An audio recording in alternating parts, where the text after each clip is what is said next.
Buscaban un revulsivo y ha acabado en depresión. Querían castigar al gobierno y han terminado divididos entre ellos.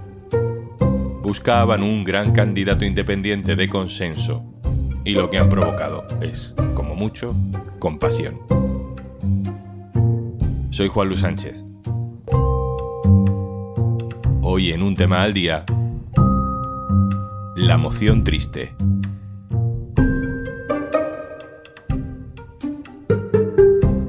Una cosa antes de empezar. Hola, soy Juanjo de Podimo, otra vez por aquí. Si todavía no has probado nuestra app, te regalamos 60 días para que puedas escuchar un montón de podcasts y audiolibros. Y algunos hasta puedes verlos en vídeo, para que no solo los disfrutes escuchando. Entra en podimo.es/aldía, descarga Podimo, regístrate y consigue tus 2 meses gratis.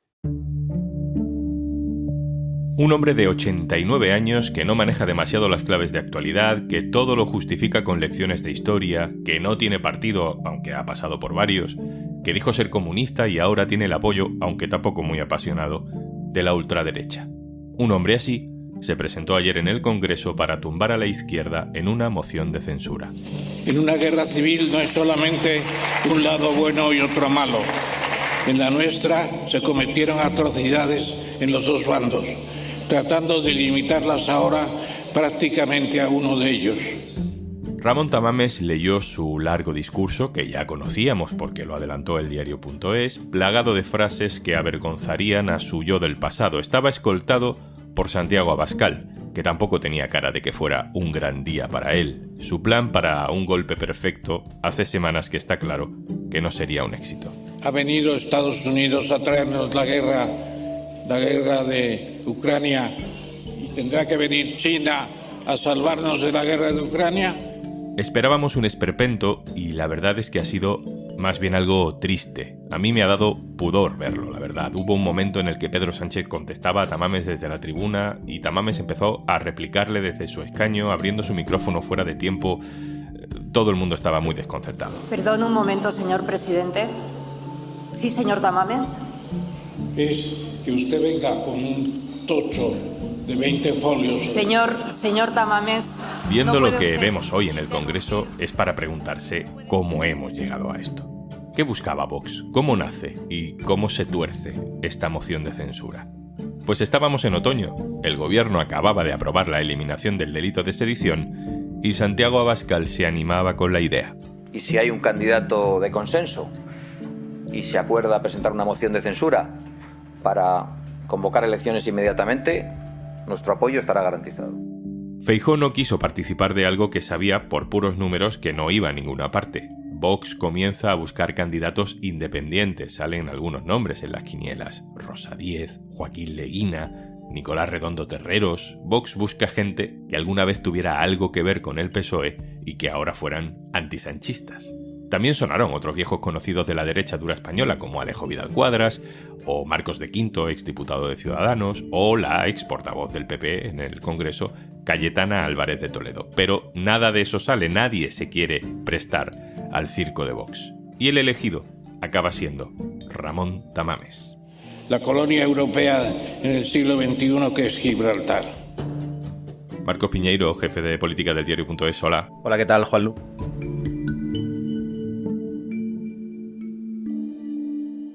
Marcos, se le ha hecho muy largo este proceso a Vox. Yo no sé si crees que después de todos estos meses de preparación, esta moción de censura le sirve de algo. Bueno, yo creo que no. Es verdad que se ha hecho muy largo porque hay que recordar que Vox presenta la moción de censura, la anuncia el 13 de diciembre. En ese momento ya dice que si nadie se suma, va a presentarla en solitario. Durante todo este tiempo ha habido semanas en las que incluso se nos ha olvidado que había una moción de censura. No había candidato, no había programa, no había fecha, no había nada. Es verdad que el acuerdo con Tamames para que él fuera el candidato reavivó un poco el interés, pero después ha venido toda esta serie de desavenencias públicas, hemos tenido la publicación del discurso, con lo cual ha perdido bastante interés. Lo único que no sabíamos de la moción era el discurso de Abascal y ha ido en la línea que todos esperábamos, los argumentos de siempre contra el gobierno, y para el PP palo y zanahoria. Les ha atacado, ha lanzado pullas a Feijóo, pero luego les ha pedido que apoyen la moción. Permítame que diga que y recordar a la Cámara que el presidente del Gobierno acaba de terminar su primera intervención ya en el debate y ha sido 1 hora 40 minutos. No se puede estar 1 hora 40 minutos oyendo a una persona todo el tiempo y dándonos lecciones de cosas sobre lo que no le hemos pedido que nos informe. Marcos, este momento simboliza bastante lo que ha sido esta moción de censura. Sí, yo creo que la segunda intervención de Tamames, que no la lleva escrita, es un buen resumen de lo que es esta moción. Se ha quejado del tiempo, que es verdad que Sánchez ha empleado mucho, pero son las normas de la moción. Ha titubeado sobre los temas que Sánchez le ha afeado no tocar. Se ha molestado porque Sánchez no le contestara algunas cosas y ha rematado todo ese mejunje con una teoría de la conspiración sobre por qué se filtró su discurso, cuando él mismo ya dijo que lo había estado compartiendo con mucha gente. Bueno, me parece que dentro de los mecanismos de inteligencia es relativamente sencillo. Yo no he reclamado nada a las agencias de seguridad en España en ese sentido y me parece, sin embargo, que a usted se le ha escapado la palabra escrito en vez de lo que ha intervenido. Al final ha pedido que esto se acabe ya y que no tenía mucho sentido seguir y en eso sí que estoy de acuerdo con él.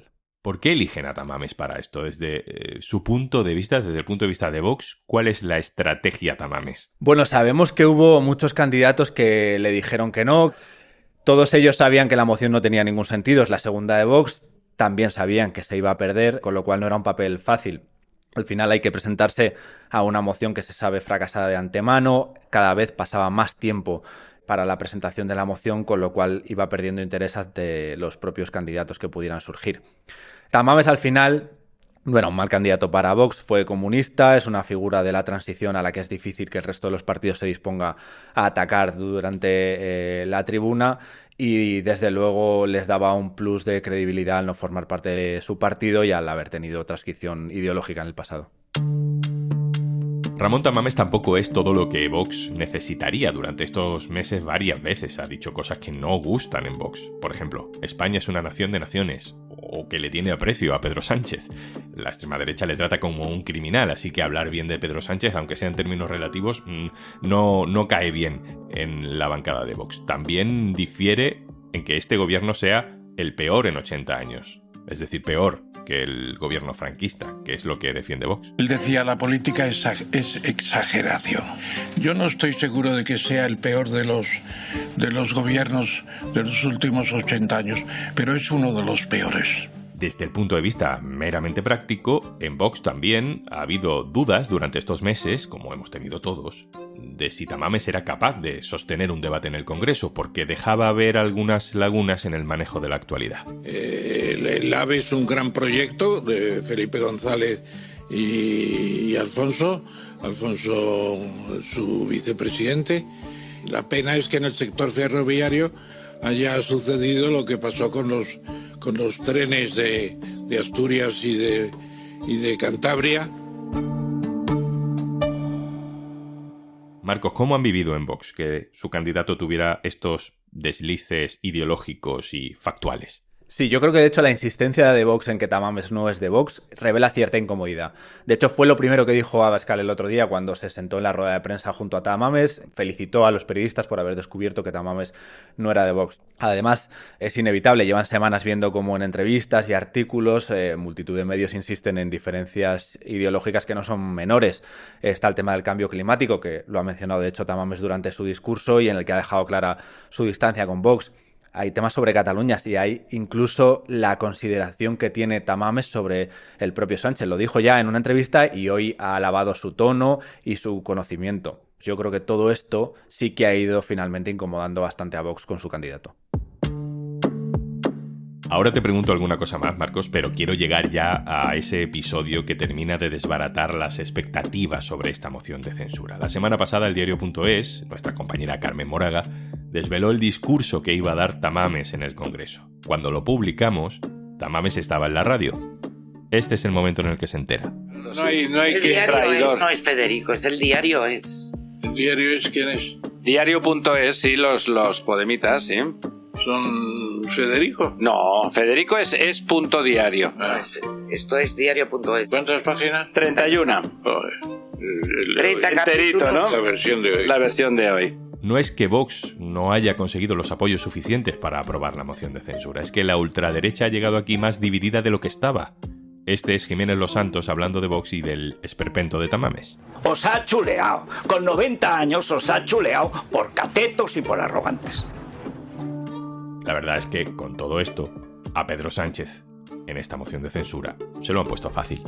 Que con su candidatura usted contribuya a blanquear a un partido que rechaza la igualdad entre hombres y mujeres. Marcos, ¿sabemos si en Vox se llegaron a plantear retirar la moción de censura? Lo que tenía interés de la moción era el discurso de Tamames y al final, haberse conocido antes, pues le ha quitado bastante interés. Además hemos visto que Tamames tampoco ha reaccionado mucho, lo único que ha hecho ha sido recortarlo enormemente, se ha saltado apartados enteros y párrafos completos y ha metido un par de referencias al gobierno Frankenstein y al caso de corrupción de Mediador. Yo creo que eso sí que ha bajado bastante la moral de Vox. Lo cierto es que no creo que se la planteasen retirar porque eso sí que hubiese sido un fracaso absoluto. Y una cosa más, hablemos del PP. Feijóo se ha puesto muy de perfil en este asunto. Sí, yo creo que lo han hecho porque la moción les llega en un momento en el que están en una situación muy cómoda.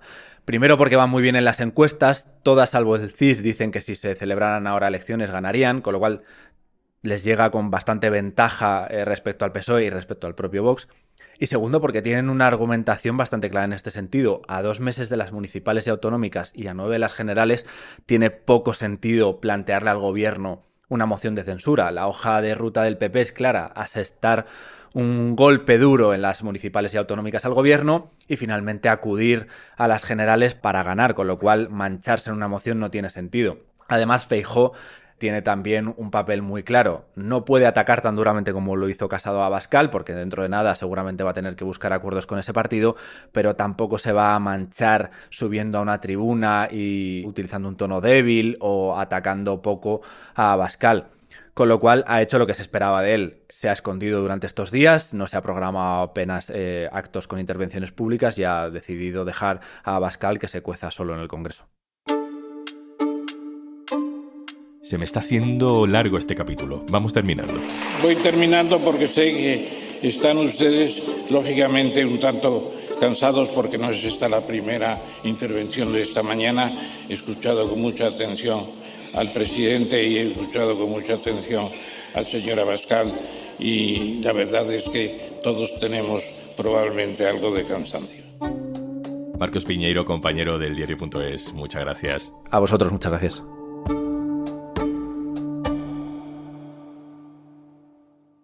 Y antes de marcharnos... Si escuchas frecuentemente un tema al día, supongo que eres de podcast. Pues tienes un montón por descubrir en Podimo y te regalamos 60 días gratis para que puedas disfrutarlos. Descarga nuestra app entrando en podimo.es/aldía. Regístrate y usa tu cuenta en tu móvil o en el ordenador. Charlas divertidas, true crime, ficción, algunos podcasts que no sabríamos ni cómo categorizar de lo locos que son. Y esto nos encanta. Pero además, tienes un montón de audiolibros para que desconectes de la realidad durante horas. 60 días gratis para que descubras todo el contenido de Podimo por ser oyente de un tema al día. Venga, vale, te lo repito.